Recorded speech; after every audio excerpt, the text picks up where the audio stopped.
And as if hearing every horrid thought running inside my head right now, something snaps. A soft creak, grating through the thin veil of stillness that has descended in the room. Every muscle, every bone in my body goes rigid at the sound. Familiar. So familiar now. Yet my own traitorous curiosity still presses me to take a careful peek over the cubicle's wall. Why? Why would we do that? Also, Rose got the letter after us, so why wouldn't we be dead before Rose? Why did Rose die before us? Yep. It's her. Of course it's her. Who else would it be? Standing in the only exit of the office, albeit facing away from me. She doesn't even need to turn around for me to know it's the same misshapen face, tattered clothes, and unsightly gait. The same person in the attic. I take a step back. The pen I'm holding slips from my hand, and why did it slip? Her entire head turns. Hi. A scream almost escapes my mouth, and I duck under my table as quickly as I can. My heart is pounding hard against my chest. I can hear the bone-chilling sounds of her walk, the weird clicking that follows her, and the telltale squelch of something wet as she walks towards me. Nearer and nearer. The sounds are slowly getting louder. The only thing keeping the whimper from escaping me is my hand as it covers my mouth. Someone please save me. Anyone. I close my eyes, muttering a continuous stream of prayers, all while attempting to steady my own breathing. Please, please don't let her hear me. Oh shit. Oh boy. Okay. Okay. Oh my gosh, dude, this is hard. I am so gonna lose this, dude. I don't know what to do here. I don't know how to do this.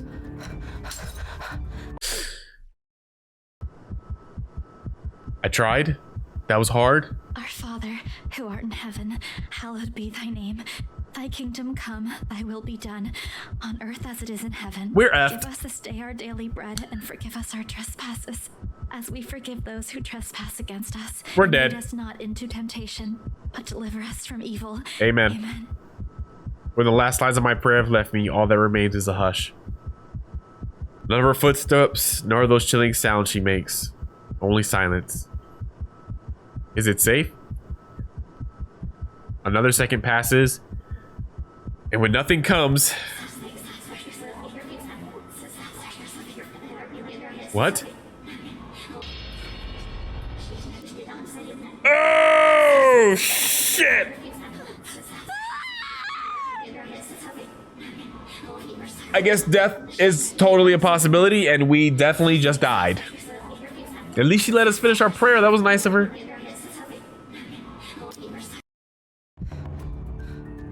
How am I supposed to do this? This is hard. How long am I supposed to do this for, man? It's so hard, dude. Slow your breathing down, please. I'm so gonna die again. Yo, I can't. Oh my gosh, how many times do I have to do this? Slow it down. Slow it down. Oh, you only need to do it 3 times? So I was really close. The seconds, minutes, I think it's the same thing. Is she gone? Slowly, I open my eyes to take a peek. I don't dare move or make a noise. Okay, so it's definitely her killing people. At least we found that out. In the face of such terror, I can only beg. Let out a silent plea to whoever is out there. Please, please don't let her notice. Her hands are falling apart. What is that? I want to live.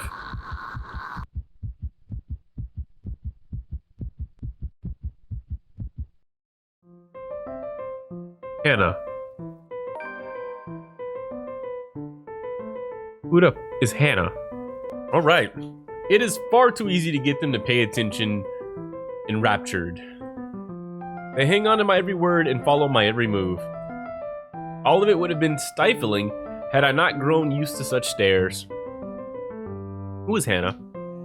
Most are respectful, some are hostile, if we are honest, and a few are downright inappropriate. After all, I am... Hannah Wright! Oh, so she is related to the Dick and his wife. There's a moment of agitation as a familiar, but less than welcome face approaches me with a suggestive smirk on his face. Of course, I have to keep a benevolent smile and greet him as I greet any good friend. After all, this man can turn heads being famous in his own right. Officer Lee, what a pleasant surprise. Up to your drink, man. I didn't think you'd have the time to attend tonight's party. Oh, no, she is the wife. Oh, got it. He is more Luke's friend than mine, really, and I am quite sure I only invited his wife. Much like I am only friends with the chief inspector because of Luke, Luke is only friends with Rochelle because of me. Unlike how I treated Lee, however, Luke never hid his animosity for the Lee matriarch. It was an odd sort of friendship where we would have awkward double dates. I don't even recall his first name. It started with an N, I think? I might be wrong. Don't let your husband know, he only has one favorite word that starts with an N. Aside from being chief inspector of Luxburn Police, his wife Rochelle Lee Vance owns a general electronics company, fridges and freezers mostly. Oh, I always have time for my favorite socialite couple. Might I say, you look positively ravishing tonight. Is that just like a normal compliment to pay to other people's wives? Ravishing? Like you want to devour her? Okay, got it. No, it's not. The way he eyes me up is enough to make my skin crawl. I just wish Luke was here to fend off the more unseemly of our peers. You know the ones. No, I don't. I don't live that life. I have no idea what she's talking about. Men who are just a bit too friendly, staring too long at my assets, and getting close just because my husband is not here. Are those really friends? They don't sound like friends to me. And to think they all have the gall to do this at my own party. In my own house, if I might add. But like any high society woman worth her salt, I know how to handle it with grace and dignity. I suppose you are looking pleasant as well. Luke's busy with work, unfortunately. Rochelle isn't here? Shame. I do hope he isn't causing you much trouble. That husband of yours can be a bit daft sometimes, acting like he's still some young bachelor. Actually, I don't give a fudge about the husband, so yeah, whatever. The wife sends her regards and her apologies, but something came up with a doctor and she needed to attend to it. You know her, being pregnant and all. He needs to clear his throat, like get some water going in that man. 'Cause talking like this, that's not normal. Unless he's a smoker, but he doesn't give off the air of being a smoker. But then again, don't judge a book by its cover, right? We make small talk. Rather, I'm forced to do so as he would not leave my side after finding his place there. Much to my chagrin, I've been extricated from the few who flock in hopes of flattering. For I can tolerate them far better than Lee. He is a nice enough person, and I adore his wife, who is obviously the brains behind the two, but there is something unsettling about him. I do not trust him as much as I want to. He regales to me tales of the Luxburn Police Department, a different affair to the usual gossip I am privy to, and though I loathe to admit it, it is interesting nonetheless. I expect the topic of business to die out quickly, which would be understandable enough due to the confidential nature of his work, but he shares it all because he's drunk and an idiot. Oh, but oh boy, was I wrong. So, wearing civvies, I steal and drive off with one of the police mobiles, right? In the mirror, I see the new tent chasing on foot and screaming about theft. The look on his face was priceless when I parked it in the garage. Oh my. You made him chase you all the way home for a prank. What did Rochelle have to say about that? I'm guessing not much. Rochelle has a strange love and hate affair with Lee. He is a married man who did not grow up past his early 20s, judging by the way he acts. Surprisingly enough, they've been married for a good 20 years. A lifetime if you compare it to my marriage of 7 years with Luke. I, on the other hand, well, Luke is no Lee. I should be happy about that, I suppose. No, he's a dick. I think we take Lee right now so far. Then again, he may be a dick too, who knows. Although, my darling did have his moments. The wife pulled my ear and gave me a good talking to, though. Besides, we live in a flat a block away, so it wasn't much of a grand chase. Weren't you living in a house near the countryside? Moved for work, you know. Or you probably don't. No, I don't. But a flat in downtown. I suppose if that's what you like. Oh, it's horrid. Hate that tiny place, no matter how convenient it can be for work. 55 square yards are not enough when you need to get away from the wife. I wouldn't mind a place away from the city. Even started looking at the ads. I spied an interesting lot, actually. Heard it was finally put up for sale. Or that something mansion, you know the one with all the ghost stories. Oh, she knows it well. I know what he is talking about. There are really only a few urban legends around here. Where are they anyway? What city is this? It's Ermagood Mansion? It's Luxburn. That's right, Luxburn. Where the is that at? That's the one. Worthy of a king it is. I'd buy it myself, but Rochelle would only gripe if I brought it up to her. Uh-huh. Not to mention all the expenses a place like that. It'll be a real fixer-upper. You also have to find someone willing to work there with how superstitious people can be. If it becomes a problem, just hire someone to do an exorcism. Actually, I do know of someone who could be up to the task. You remember the Ludgates party at their Christchurch summer residence? Of course. It was an excellent soiree. Everything was so classy, too. Such good taste. This lifestyle sounds like it would be absolutely boring. Just fake people trying to convince other fake people how fun their lives are not. This sounds just terrible. Interior designer, and they turned it into a bloody palace.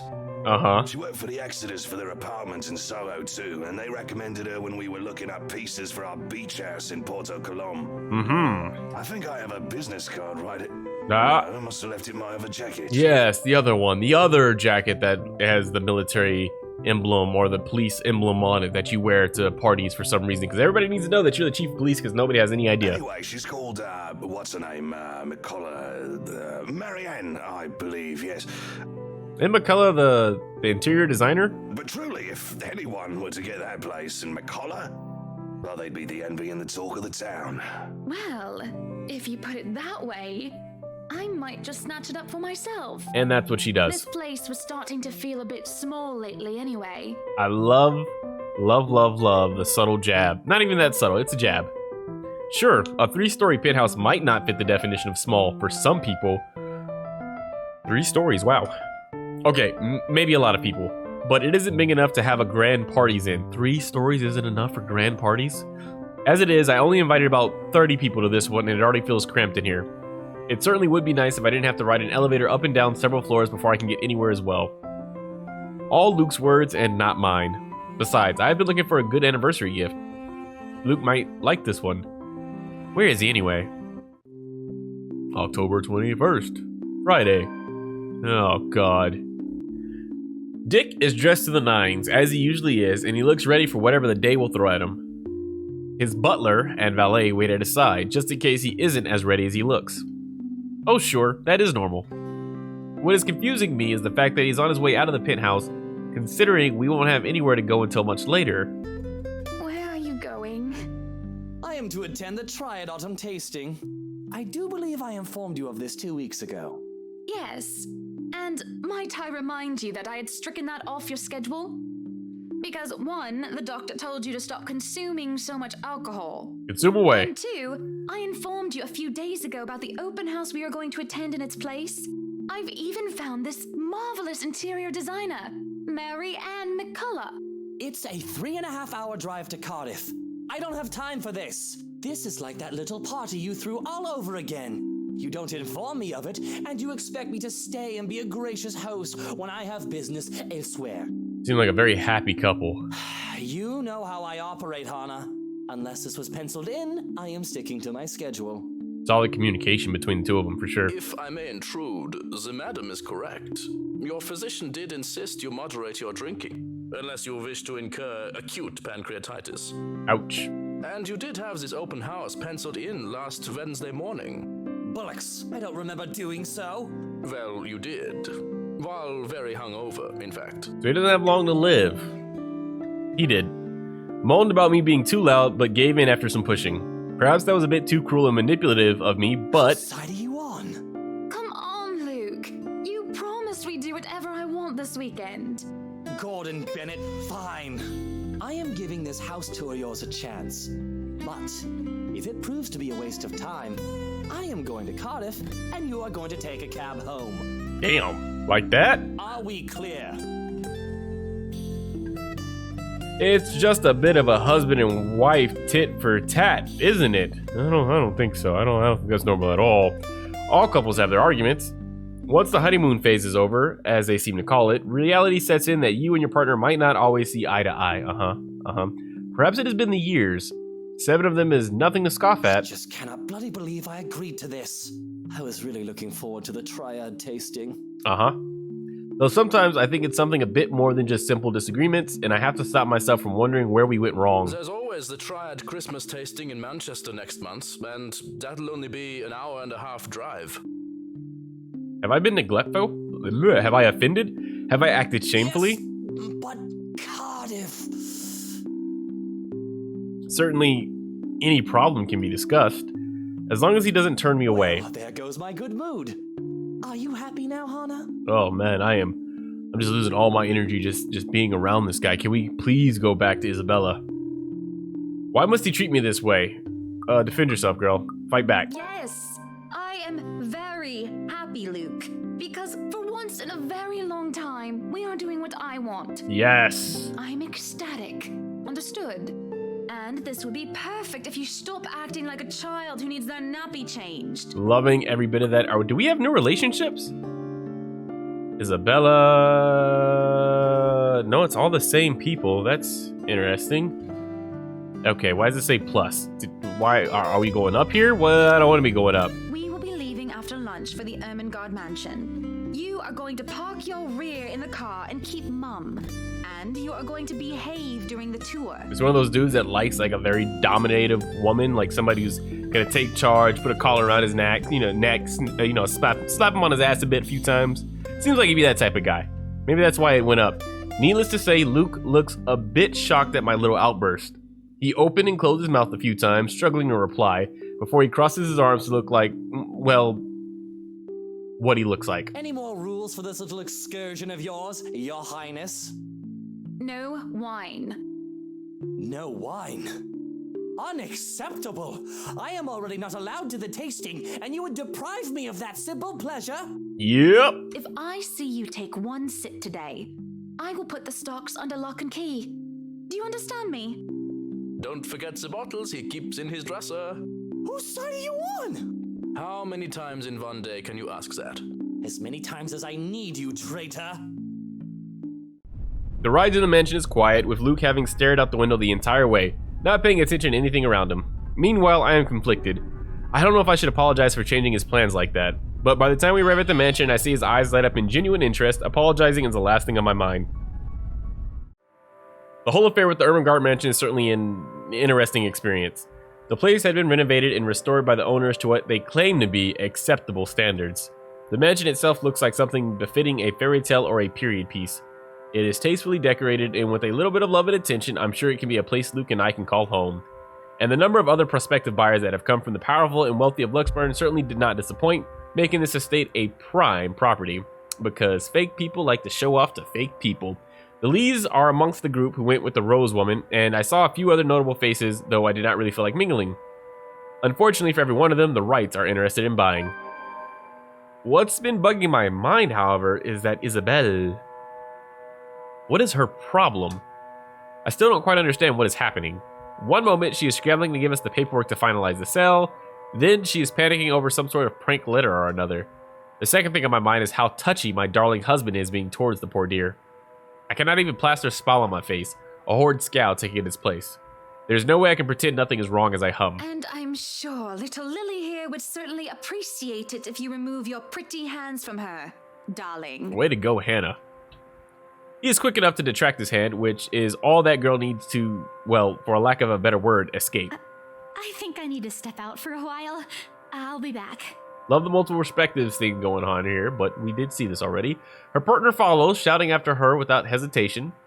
There's an awkward air among us as we are left in the wake of whatever that was. The others murmur and gossip with each other, speaking of the poor, daft girl and telling the tale to whoever was not audience to the act in the first place. It doesn't take too long for the woman, Rose, to return and pull us aside into the study for what I rightfully assume is damage control. Oh, what did I just do? Backlog. Oh, that's interesting. Okay, I didn't even know that was a thing. Don't know how I got there by pressing buttons. That's a new area we haven't seen. Rose invites Marianne too, hoping to apologize to her as well. But the woman refuses, saying she's not one of her clients anyway. That leaves myself, Rose, and Luke. The last all too eager to make himself comfortable in a study he's no doubt already claimed as his own. I can't apologize enough about what just happened. Please forgive Isabella. She's been under a lot of pressure lately. She's young, and all those rumors about this being haunted just got to her head. And it must be this terrible heat, too. Not a drop of rain for days now. Oh, it's fine.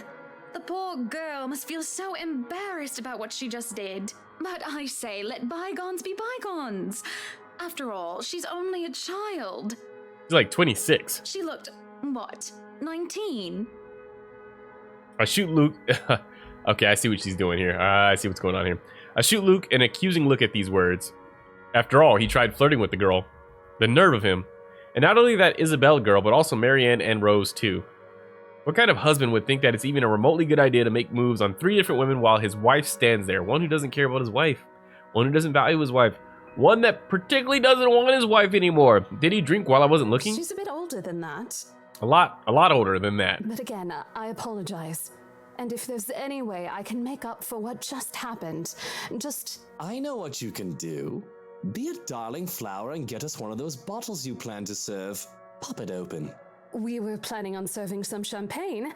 I can get that. That would be lovely. Much obliged. Do you want a glass as well, Ms. Wright? Oh no, I'm fine. I really shouldn't be drinking right now. Yeah, so much for no drinking. And Luke shouldn't be either. But right now, I'm just too tired for any sort of argument. I don't have the heart to scold him in public as well. I am certainly not his mother. I just want to get this horrid day done with, go home, and sleep. Excuse me. Perhaps I'll even have a strong cuppa before I head off to bed. Cuppa what? Yes, that sounds nice. I'm not fancy at all. I don't know what the hell a cuppa is. A cup of tea? Cup of coffee? When Rose comes back with the champagne, I beckon her over. As I have told her partner before, I have every intent of acquiring this house. I might as well, even if I'm having second thoughts about getting it for Luke. The moment we, the Wrights, had expressed interest in this place, we had eyes set on us. If we don't buy it, that might as well be the signal to have busybodies gossip about how we may or may not have lost our fortune. Regardless of the fact that it is false, image is everything when dealing with these people. So she's more concerned with the fact that because they went to this house, if they don't get it, it's going to make them appear broke even though they're not broke. This is what we're talking about. This is why high society is just not meant for everyone. Myself, definitely. Because what the hell? These are the unspoken rules for people such as ourselves. And besides, I really did like the place. Why, everything here is absolutely wonderful. Well, that's a creepy ass painting. Except for this ugly painting in the study. That doesn't even look like a painting. Could you imagine late at night getting out of bed, maybe feeling a little thirsty, grabbing some water, thinking, I'm not tired. I guess I'll retire to the study. Going to the study, sitting down in the big comfortable chair, just nice, soft. Maybe even leaning back a little bit and then looking up and seeing this creepy ass painting staring back at you. Oh dude, I'd leave the house. There's no way I'm staying in that house. It looks like a bad fake of an Edvard Munch painting. Here's the deal. I'm willing to pay 10% higher than your listing price. If anyone tries to outbid us, just add another 5%. Whoa. I doubt anyone can, of course. Or, you know what? Just add 15% to the listing price, and we can sign all the paperwork now. Holy hell, she is not playing. I guess, if that's what you want. That won't be any trouble. I don't have all the papers now. Didn't think this would be a quick sell. I'll have copies sent to you so you can look over them. And if you'd still like to finish the rest of the tour with Isabella's group, you're more than welcome to. No, I think we're good here. We'd appreciate a private tour of the place a lot more, I think. All right. Should I let Marianne in, then? Marianne? Oh, right. She's been waiting outside the study this whole time, hasn't she? I'll need to have a little chat with her to move this little mansion project forward. Please do. There is a look of apprehension when the other woman enters the study. Yet, like a professional, I see the moment when she stills herself and masks her worry. Admirable. We have this project, then? Of course. Will you be needing anything from us? Having the floor plans would be a great start, just so that I can look at them beforehand. And if you could tell me when you're available for a meeting so that I can include it in my calendar? Oh, is a meeting really all that necessary, Marianne? I guess we can send Johans to help you out. You two can start by getting rid of this ugly painting. Can we stop bringing this painting up every time? Even with just that subtle music, it pops up. It freaks me the hell out. This is a creepy ass painting. It looks like she's trapped inside and like just trying to get out. Like she's being drugged down into a well of blackness and she's trying to escape. It's freaking me the hell out. A hush falls upon the room at my request. What painting? And lo and behold, the painting is gone. Oh, she's seeing stuff too. That's not good. In its place, a mirror stands, which leads me to look at my own confused expression, which means that wasn't a painting. That means that girl was really just... Oh, no! Well, no matter.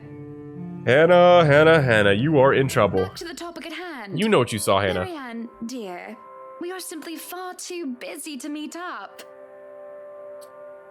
Or perhaps, maybe I should. Question the need for a meeting. No, free up your schedule. I guess we can free up a day to meet with you. You want something done right, you gotta do it yourself. I don't really need another Maudlin Monday reading about Maury anyway. The book club can function without me for one day. What time shall we be seeing each other? How does lunch sound? Besides, my house has a higher priority over book club. Why, we can hold the next meeting in this place. Surely the beauty and grandeur of it all will inspire spirited and lively debates about whether modern day writers could match up to the classics, and of course maybe talk about how expensive and great my house looks. I might as well clear up the rest of my week to handle whatever affairs buying this mansion requires of me. Any social activity can be put off until the Ermengarde, or rather the Wrights mansion's grand debut. She said great, I went grand. We know which one's better. She likes better. I'll have my fill of great parties and gatherings, especially when I organize them myself. That sounds good. Although, with a project of this scope, we might need most of the day to tackle your concerns. A more thorough inspection of the place is also preferable. Breakfast then. It's a date. It's really not. Figure of speech? All right. Monday. 10 o'clock sharp. Unless she blessing. I'll see you then. Actually, Marianne suggested that we meet at 9, but who is even awake at that unholy hour? People with jobs. I was lucky enough to wake up this morning before Luke went all the way to Cardiff. We say our goodbyes, shake hands, and make it clear without outright saying it that we now own this house. By the time we left the mansion grounds, sunset is almost upon us. So, you really want to buy this place then? Duh. That's a bit of a big impulse buy, even coming from you. Not that I'm complaining. Well, It looks I'm evil. glad you're not complaining like you usually do. It's a right and proper Christmas miracle, isn't it? Hannah has finally done something right. I refuse to look at him, staring at the passing scenery instead. Hey, Buttercup, what's with this cheek? Rose, lily, mint. The nerve, Luke, the nerve! Is that what this was about? One, that woman's name was Rose. Oh, so he does know her name. And two, you know I don't mean a word of that empty flirting. And it's still the principle of things, Luke. I understand if you try to woo them to get what you want when it seems that I'm not looking. But I told you once before not to do it when I'm there. Luke dealt with other women in the past to get what he wanted. Sometimes I have my doubts. I really want to believe that I'm not an exception, or that I am an exception, that he's not just using me like how he used those other girls. I'm having a hard time believing that now. And it isn't just the shameless flirting. There's something about that Marianne woman, as if Luke is familiar with her. As much as it shames me, it makes jealousy rear its ugly head. I am, suffice to say, ticked off. Really? I forfeit my trip to Cardiff for this, and you're still not happy. Oh, trust me, Luke. I am very happy. Very happy that, for once, we are doing something that I want. She looks like she's about to pop the biggest vein in her head. Can you not see the smile on my face? No. It is only when I let loose those words that the truth hits me like a slap on the face. And by the looks of it, it seems to have the same effect on my dear, darling husband. It has always been Luke wants to do this and Luke wants to do that, hasn't it? I don't even remember the last trip we went to, which was of my own choosing, without needing to get the man's approval. On the other hand, I was pulled along to every single expedition he wished to tackle, and I never objected. The rest of the ride home is spent ignoring each other, pretending the other didn't exist. Super healthy. Great communication. They're doing fine. Arriving at our penthouse, my first order of business is to get into bed. Forget a hot bath and forget the tea. I just want to bury myself in blankets and forget everything in my slumber. Well, we were right. Cup of tea. It seems that Luke has the same idea in mind as he tags along behind me. But this is something I will not allow the moment I pass through the door. Out. Whoa. What the bloody hell, woman? This is my bedroom too! Apparently not. Luke stands, flabbergasted, as I deny him entry into our chambers. His pillow lies on the cold, tiled floors away from the warmth of our soft down bed, and my gaze promises him the same fate if he does not budge on this matter. Don't even try to argue, because I am very cross with you, Luke Wright. You can take the second bedroom or the guest room if you wish, but I do not want to see you at all for the rest of the night. Yikes. Johans! Our butler wanders over, a curious expression on his face. He doesn't quite hurry, moving at a relaxed pace no matter how angry his master sounded. No, you are not allowed to sleep in my room, sir. That's not what I mean. Help me talk some sense into her. The power dynamics in this relationship are very odd to me. There is no sense in questioning her right to be angry, sir. So, if I might be excused, I'll go prepare the second bedroom for you. Did he just stomp away? I have to keep a straight face as he stomps away in defeat. Mutiny. Okay, he did. This is mutiny. The system is being upturned, and the people are rioting, and everything is left asunder. I'm like about to cry. It isn't every day that Luke is rendered speechless by someone he considers inferior, or to yield to another authority without an ulterior motive. His pride just won't allow it. I do keep telling the man to treat his people better. He may throw whatever fit he wants, but he will not be getting his way tonight. Okay. Victorious, I celebrate by jumping face first onto our bed. Undignified, yes, but nobody's here to judge me anyway. Right? Nobody's here to tell me what to do. Yet, as I succumb to sleep, I can hear them whisper to me. Hear where the hell are you at? This doesn't look like your penthouse. Oh, you are effed. They're all effed. Calling for me. They want me. Need me. They drown me. Pull me down and suffocate me in their embrace until I sink to the bottom. This is not good. A deep abyss awaits, inviting yet foreboding. Would you please pull your face away from the dark space where we can't see what's down there? They're calling to me from in there, aren't they? Oh, we are so about to get jump scared. And do I want to help? I don't. She does. I don't. But when I try to reach out, something pulls me back like a hook sinking itself into my stomach. Nice try. We knew it was coming. We were ready for it. And I break through the surface with a gasp. Alone in bed, and without Luke to hog the covers, I am swathed in cloth and slicked with sweat. It takes me a while to untangle myself and kick them all off. Both the bed and I are a right mess by the end of it all, but I'm more than eager to just get up and go out for some fresh air. Wednesday. The days past had gone by a blur. We hadn't talked much, Luke and I, outside of necessity. In fact, we've hardly talked beyond the topic of acquisitions of properties.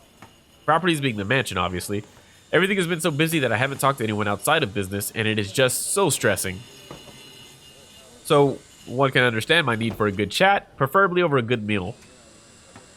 There are times when any decent, emotionally healthy, and socially capable person need a good friend. One who will talk to them without the conversation degrading or turning into an argument. Or barring a nearby friend, I have an interior designer under a confidentiality agreement to listen to me. Hiya! Come on now! The place is bustling with movers, carrying furnitures here and there, along with several trunks of personal belongings taken from our penthouse. I can hear Luke barking at them in the other room, making sure nothing is handled carelessly or gets stolen. Careful now! I know your pictures are framed by cheap plastic, but those are framed by African blackwood and are one-of-a-kind commissioned paintings. I'm surprised that he would allow anything African in his house. Each one is easily worth a lifetime of what you lot make. It is hard to tune him out. The walls do not do a good job of muffling him at all. But then again, it's Dick. I would still hear him ranting even if he were on the opposite sides of the mansion, and I'm wearing earplugs. I'd really like to thank you for inviting me to breakfast, Mrs. Wright. It's a date. But I already ate, so I should really go back to work. Nonsense. Why am I frozen? Nonsense. You Oh, arrived I so knew it. early. You must not have gotten a proper meal. Our butler has made a surprisingly lovely bubble and squeak. The hell is a bubble and squeak? Sit. I'd situate us in the dining hall, but it is a mess right now. That sounds terrible. That sounds like a mouse and soap. Oh, Johans! The man in question appears ready with a tray as he starts to set the table for us. We sit in silence as we are each served a plate. Bubble and squeak, topped by a nicely poached egg with cherry tomatoes and other garnishes adorning the edges of the plate. The mimosa looks great. the cup of coffee, I'm assuming, looks good. I still don't know what the hell that thing is. I see the egg. I see the tomatoes. What's it in the middle of that? A cup and saucer and a teapot with some Earl Grey is placed down for Mary Ann, and I ask for an orange Julius. How are you liking the project? Drop that vase and I'll have your head. I know it's only an 8 million yen vase, but I swear I'll... Well, it's certainly a fun challenge, incorporating the designs of a Jacobean manor and the functionality of a modern household. Yes. I have ideas I would like to suggest, by the way, about what to use the second bedroom for. I have been informed of your goddaughter and thought a kid-friendly room might be in order. You read my mind. I was actually going to bring that up. Oh, that would just be so lovely, Marianne. That way, Kylie can bring her friends over as well. And a good friend of mine, Rochelle, is expecting a baby. So, why don't we think about putting a crib in there too? I can just imagine little ones running around, filling this place with the pitter-patter of their feet. We'd have to make sure they don't trip and fall on the stairs, though. Why does she have this red tint to her eyes? Is that makeup? What is that? We won't be able to finish everything up until after the party. But we'll have it ready by then, so that all we need to do is to move in the furnishings. Yes, that's plenty fine. It's not like we're in a hurry to have it. And we wouldn't want the workers to disturb the guests or the other way around, do we? Just make sure it's presentable. You know, in case a guest snoops about. Must be normal in high society. A lot of snooping going on. Of course. As for the kitchen you wanted, I've already negotiated for the high-end stoves and the hot and cold drawers, so on and so forth. Oh, that's cool. I've got a friend who was able to customize them so that they'll look like the counters we'll be replacing and fit the rest of the interior. Sounds They'll expensive. be bringing them in today. Why can't you people do anything right? Don't drag it. You'll scratch the wood. That would be annoying. Excellent. But no, really, how have you liked it so far? Oh, it has been wonderful, believe me. Everything is going smoothly too. Yes. Yes, it is. That's annoying me, seeing the mouse in the corner. It has been a long time since I've worked on something on this grand a scale. Nowadays, everyone is about condos and flats, living in the city where every room is an identical box. Believe me, this is very refreshing. We lived in a condo before this, Marianne. I didn't mean any insult. It's fine, sweetie. Look at you, all frazzled.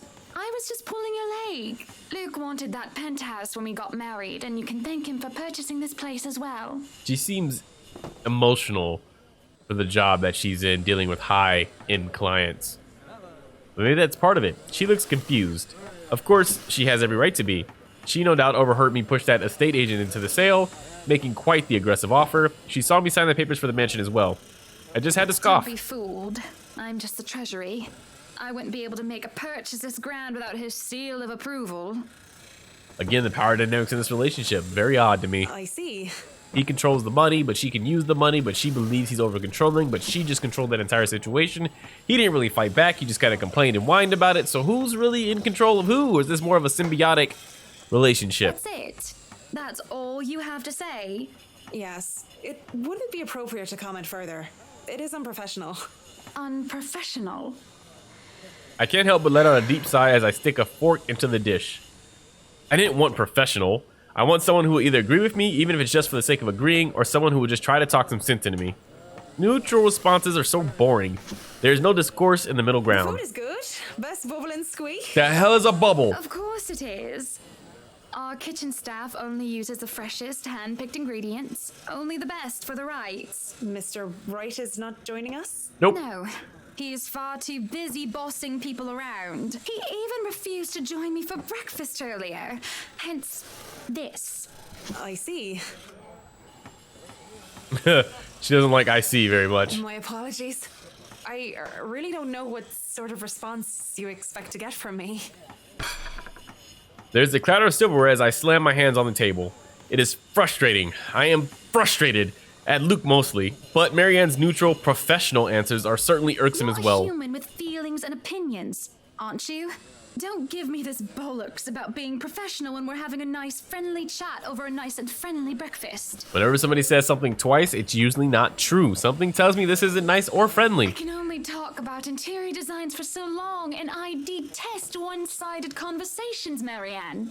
But I really don't know what to say, Mrs. Wright. We were talking of no topic in particular, and... Luke. We were talking about Luke. That seems like a dangerous minefield. About him not eating breakfast with you? About him treating me as if I were some treasury. I didn't realize that I shouted that out loud until it's too late. There's a stunned silence that settled before I slumped back into my seat. Hiding my face behind my hands, I can feel my shoulders shake. Breathe, I told myself. Calm down. But it is just so hard. Honestly, sometimes I feel like he doesn't love me anymore. Oh, have I been so blind? Did he ever love me at all? Was our marriage all for the sake of saving his company and his wealth? I didn't, and when I pictured how they were eating, I didn't see them being so close. I thought it was more of a, like, facing each other type deal. Because? Did I say that out loud? Again? No, this is bad. Unacceptable. It has been rumored before, the real reason for our engagement, but if anyone were to know of this, marriages of necessity to carry on political and financial power used to be a common thing, but the Evans-Wright union is the perfect happily ever after. Was supposed to be. It is true that we first met each other in order to discuss dealings to make the then failing Wright Enterprise a subsidiary of Evans Incorporated. But I do remember being in love with him, and there were times when he said he loved me back, even if I'm not sure what the truth is now.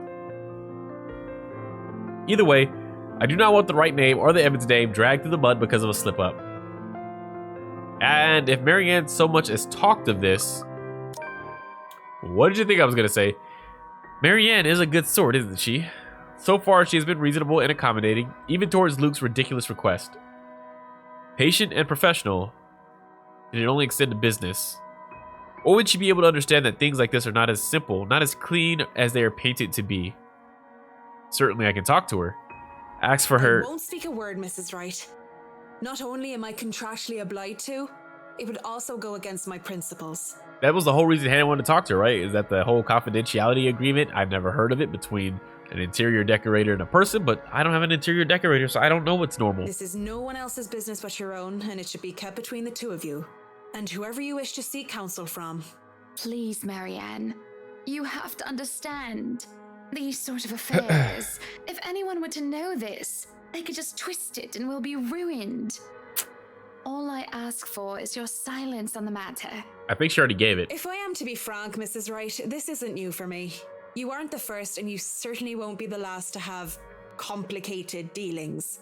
Unless what you're doing is illegal, I turn a blind eye. It really isn't anybody's business but theirs. Can I trust her? If I wasn't in the same boat, I'd be trying to pry those secrets and gossip with you about them by now. Well, I'm keeping that information confidential as well. It's not like I have any other choice, do I? Thank you. We continue to eat our meal in peace, finishing the last of the food and drink. When the door to the parlor opened, Marianne and I are just sitting in silence. Madam, the photographer from Luxury Living is here. I give him nothing but a small nod. This was a wonderful meal, Marianne. I must excuse Oops, myself. that was an accident. You're free to return to your duties is what she said. My It fault. was my pleasure. And thank you for the food as well. Making my way downstairs, I look back and see Marianne give me a nod and a small smile. That certainly put me in lighter spirits. An interview with Luxury Living. That is today, isn't it? Oh, yes. People had caught wind of our new mansion the very moment we left the open house. Luke had boasted he would acquire the property in no time and allowed a photo shoot for an interior design magazine to be scheduled today. Well, there were complications and it took longer than it usually does for us. Hopefully, I won't have any other unfortunate slip-ups with someone who isn't bound by confidentiality. Isabella?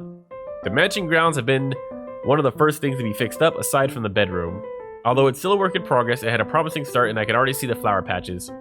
Luke's favorite daffodil stands out easily, having been transplanted from the pots that used to litter the rooftop of our penthouse. Why, if the movie crew thought that Luke was being hard on them, they clearly didn't see the landscaper on his way out.